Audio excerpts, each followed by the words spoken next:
Okay, folks, I want to give you guys a quick update for some interesting stuff. The least interesting of which is just I had to do a minor rearrange over here due to the increasing width of the heterophylla. I got some of the mellows tucked down under there. They're coming along really nicely. I'll just show you. I had a problem with them when I first started last year in January of 24. January, February, March, that's the time period I first bought my first mellow, and it was because of thrips. And now they're just all really chugging along and coming along nicely, and I think I'm going to have some nice sized mellows by the end of the summer. Okay, what I basically did was have to put the Tanderusa in the middle of the peninsula temporarily, but again, it was here before, and I think it's actually a better fit. So I might just leave it there and have it and the caladium in the peninsula here. I might switch the caladium and the Tanderusa, but we'll see what happens. For now, this is how things are going to stay over the next few days, and it allowed me to get the mellows into a slightly better light field to help them grow their foliage all the more quickly. They were doing fine, as you can see. But why not have them do a little bit better? The verrucosum is doing some very interesting things.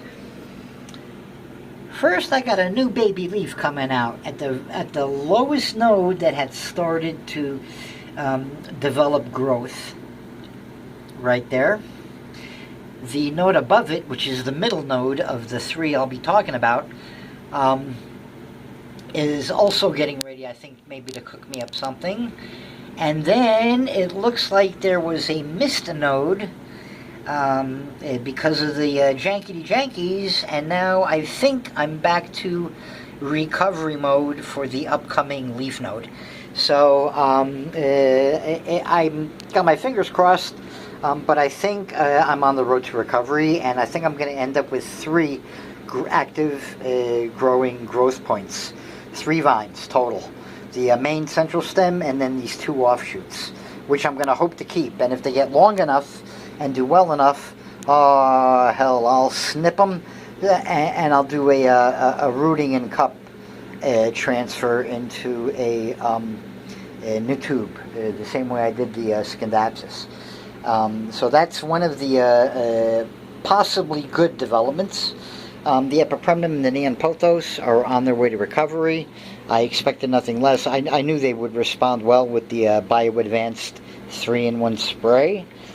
The other thing I really wanted to point out, well, one of the other things I really wanted to point out, and for which I'm doing this video, is that the gigas here now has 3 new growth points.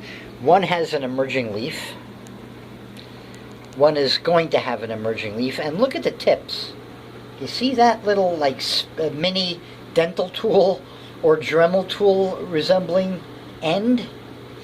As best I can tell, that's kind of either a proto-petiole, proto-cataphyll, or proto-leaf, because there you go.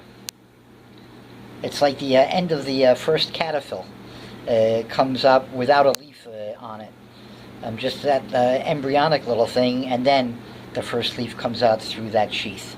And that apparently is what's going on here, and apparently it's what's starting to go on right there. So 3 nodes in succession are beginning to branch, and I don't know what to make of it. I don't know if it's good, I don't know if it's bad, if it's typical, if it means the plant's stressed and it's trying to, bolt out in different locations to search for better environs. I honestly don't know.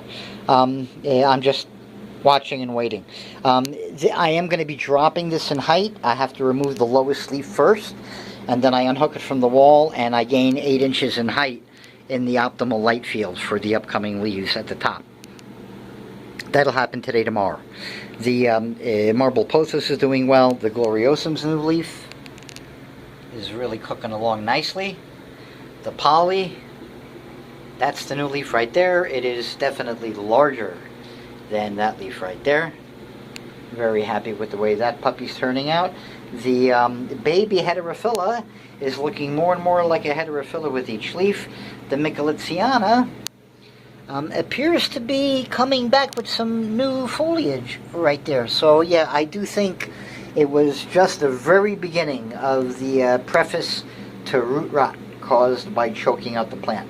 So draining it and letting it dry out a little bit, not to where it's actually drying out, but letting the water field drop down and then having the pot just be moist and can also breathe at the bottom because it's not sitting in water.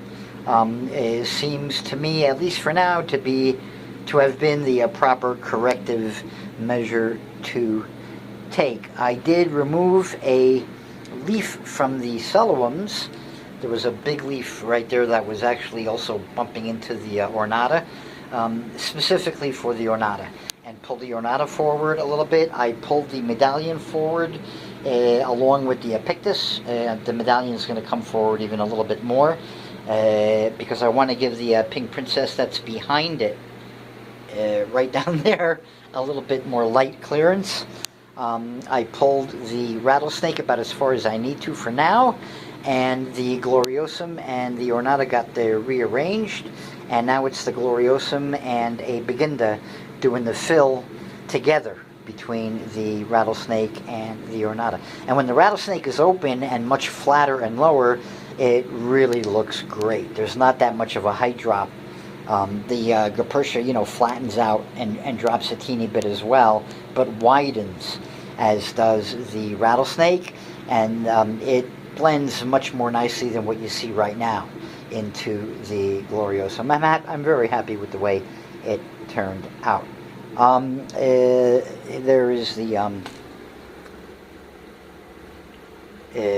Hydra, the ring of fire that's popping out, and the Sea Blue seems to have taken okay with the cutting and transfer, so we'll see what happens with it in the upcoming weeks. Pretty much nobody got watered today, even the cups. I know they're bone dry, they're going to all get hit tomorrow. But I did want to give a day rest from watering. That way, if anything got overwatered by accident, well, got a reprieve. And anything that didn't get overwatered and is normally watered won't bother them. And anything that's needing water will have to suffer through one more day, which won't kill them. So, and tomorrow it's a precise slow check when I do water tomorrow morning in the room. Tomorrow is also going to be a lot cooler, so I'll have a lot more time tomorrow morning. I won't have to rush. I can take a good hour and a half, 2 hours if I need to. I'm going to be removing first all of the small plants in cups, all the spider plants, all of these baby philodendrons are going to come out so that I can just come around while I'm watering and won't have to remove them one by one. I'm going to put a little table here or something and just do it that way, and I think it's going to really speed up the process. And it'll also let me shift the spider plants around to mix up the lighting for them. They're not all in the exact same light field, so switching them around will even out their growth rate and fill rate and yada yada yada yada. Okay, I think that's about it. We've got the minor rearranged here because of the heterophylla growing. We've got the new foliage popping up all over the place, including the Islaniais. The heterophylla is becoming a small monster. The Micholitziana, I think, is improving. The verrucosum, I think, is improving.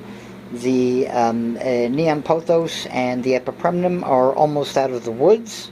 The Sotoroi got taped to its pole and is working on a new leaf. And the Majestic is also working on a nice new leaf right there. What do you know? And the baby silver sword. And once again, the poly. Okay, folks, that's about it. I don't want to keep this long. But again, before I close out here, I just want to show you guys once again.